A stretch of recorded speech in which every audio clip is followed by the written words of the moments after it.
Le nom d'Emmanuel Macron, Benjamin, a été hué hier soir lors de l'hommage aux victimes du 7 octobre. Oui, exactement. Cérémonie organisée par le CRIF, le Conseil représentatif des institutions juives de France. Le président de la République n'était pas présent, mais son nom a été cité par qui? Par le Premier ministre Michel Barnier dans son discours à la tribune. Je veux aussi témoigner, comme je l'ai fait tout à l'heure en recevant leur famille, mon soutien personnel et l'engagement qui est aussi celui du président de la République à tout mettre en œuvre pour les faire libérer. La France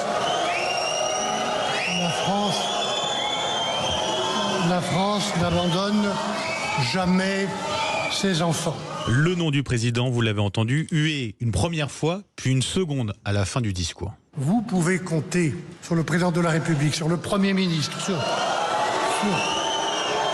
Vous pouvez compter sur le président de la République, sur le Premier ministre, sur tous les membres du gouvernement. Des huées, des sifflets et pas des seulement. applaudissements aussi, des applaudissements ensuite. Oui. Alors on ne sait pas si c'est pour les ministres ou pas, puisqu'il parlait de ces ministres. Ajoutons quand même que... Peut-être pour Barnier. Peut-être. En tout cas, selon l'AFP, c'est allé plus loin. Certaines personnes ont également crié des armes. Réponse directe au président de la République qui, souvenez-vous, avait appelé ce week-end à ne plus livrer d'armes à Israël pour mener ses combats à Gaza. Je pense qu'aujourd'hui, la priorité, c'est qu'on revienne à une solution politique, qu'on cesse de livrer les armes pour mener les combats sur Gaza. La France n'en livre pas. Et maintenant, notre priorité est aussi d'éviter l'escalade. Je considère qu'au-delà de ça, le peuple libanais ne peut pas à son tour être sacrifié. Et le Liban ne peut pas devenir un nouveau Gaza. Propos tenus sur France Inter, des propos qui ne sont visiblement pas passés auprès d'une partie de la communauté juive de France. Bien. Alors, vous étiez hier soir je dois dire, déjà, j'ai trouvé que c'était une journée très triste. Oui. Et moi non plus, on n'avait pas envie d'aller là-bas. Je dois vous dire que d'abord, je n'aime pas les sifflets, je n'aime pas les huées. Pour moi, c'est le signal faible de la barbarie. Je n'aime pas qu'on hue le président de la République, malgré tout le mal que je pense de sa position, enfin de sa position du lundi. De son intervention. De sa position du lundi, parce que la position du mardi, souvent, est bien. Non, mais ce qui est extraordinaire, c'est que ce qu'il a dit le samedi, ça a été enregistré le lundi.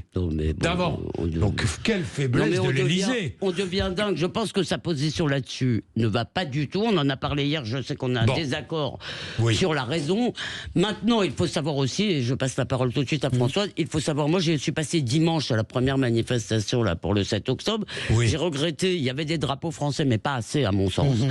Et ça m'a beaucoup heurté.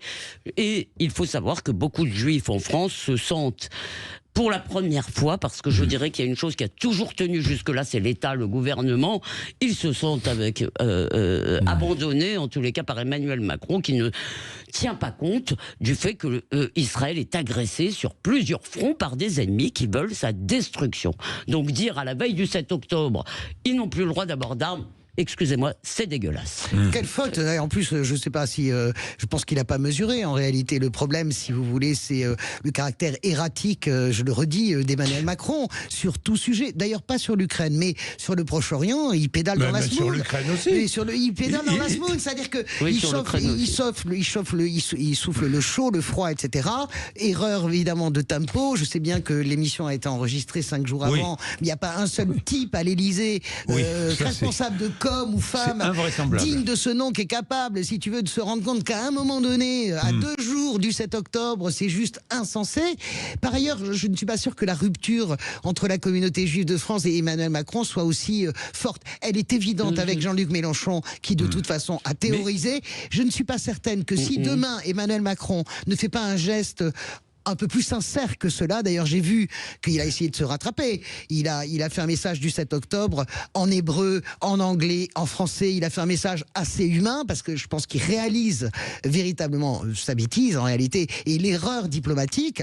Mais je pense aussi que on peut critiquer la politique d'Israël. Alors justement, je voulais vous poser une question. Est-ce qu'on peut critiquer la politique israélienne sans être accusé d'antisémitisme? Oui, alors je vais passer la parole. Je refile la balle Voilà, Elisabeth. Je vous pose la question, elle est un peu provocatrice, non, mais non, vous avez elle est raison. pas provocatrice. Regardez, bien sûr qu'on peut critiquer Netanyahou, bien sûr qu'on peut critiquer Ben Gvir, parce que déjà, c'est pas ma tasse de thé, parce que vous voyez, je ferme ma parenthèse, le désastre de ce qu'est la proportionnelle intégrale, quand je pense qu'il y a des gens qui veulent l'appliquer ici en France, vous êtes otage toujours de quelqu'un ou de quelque chose. Et deuxièmement, on peut critiquer, mais il ne faut jamais oublier le point de départ. Le point de départ, ce chaos, aujourd'hui, est le fait du Hamas, orchestré par l'Iran et le Hezbollah. Non, mais ça, on est d'accord. Mais vous dites on est d'accord, mais beaucoup de gens l'oublient. C'est bien de le rappeler. Là, pour le coup, plus sois, Françoise a parfaitement raison. Si on oublie cela, c'est pas une critique de la politique israélienne, on la trouve absolument insensée. Mais excusez-moi, j'ai plutôt quand même l'impression que cette question est un peu bizarre, parce qu'en la réalité, on devrait plutôt demander si on a le droit de ne pas critiquer Israël. Ouvrez un journal, ouvrez une télé, écoutez les radios concurrentes, et notamment si vous vous infligez une seconde de service public, c'est tous les matins.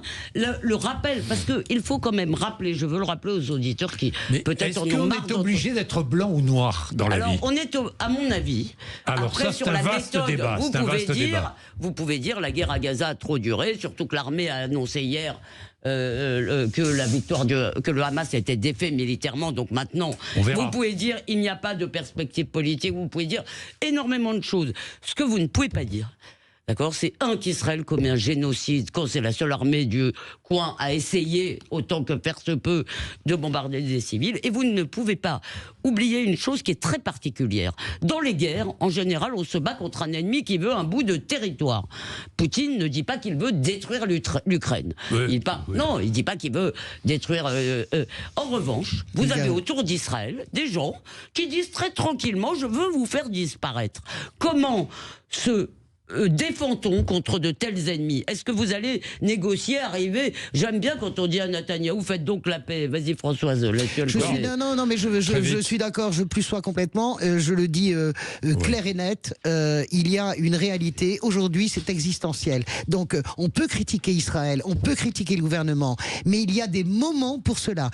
Israël, c'est assez simple. Je vais le résumer. Soit Israël gagne son combat face à l'Iran, soit Israël le perd et disparaîtra. Est-ce que quelqu'un veut que Israël disparaisse? Je ne veux pas. Oui, il y a des gens qui le veulent. Et par ailleurs, j'en ai marre de la faudercherie nationale française qui consiste à taper sur les Israéliens alors qu'on est tellement content finalement qu'ils fassent le sale boulot. Vous vous en souvenez, en 82, les Israéliens ont été bombardés aux Irak. Tout le monde a crié, mais tout le monde était heureux qu'on bombarde aux Irak. Il est 8h31. Merci à toutes les deux.